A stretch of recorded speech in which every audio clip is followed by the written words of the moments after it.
Butler County officials want Ohio to follow the state of Arizona and enact sweeping new legislation that would allow local law enforcement to use what's called reasonably articulated suspicions to question people they suspect might be in the state illegally.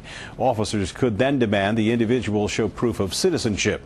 The idea is beginning to send a real chill through the Hispanic community here. Local 12's Rich Jaffe joins us with both sides of this story. Rich.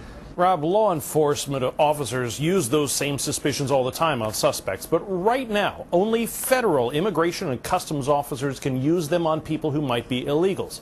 If the Butler County Sheriff and State Rep Courtney Combs have their way, we could see questions like that being asked a lot more often. With a stroke of the pen, the governor of Arizona signed the new law into effect last week, basically making the Arizona state law a mirror image of its federal equivalent. The big difference is now in Arizona, it's a violation of state law to be in that state illegally. So local law enforcement can deal with it. Tomorrow, Butler County Sheriff Richard Jones and State Representative Courtney Combs will send a letter to Columbus demanding Ohio legislators pass similar legislation.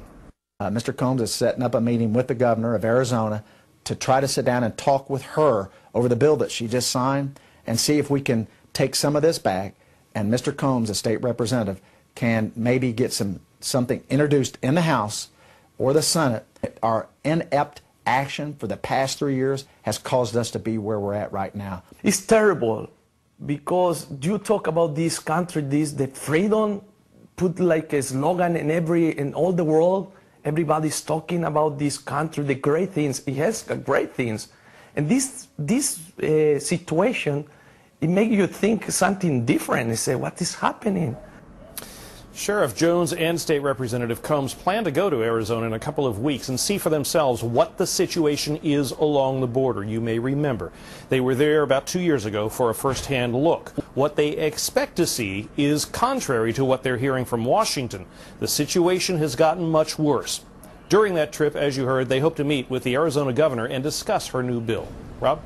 Rich, was it this new bill in Arizona that prompted Butler County to make this new push?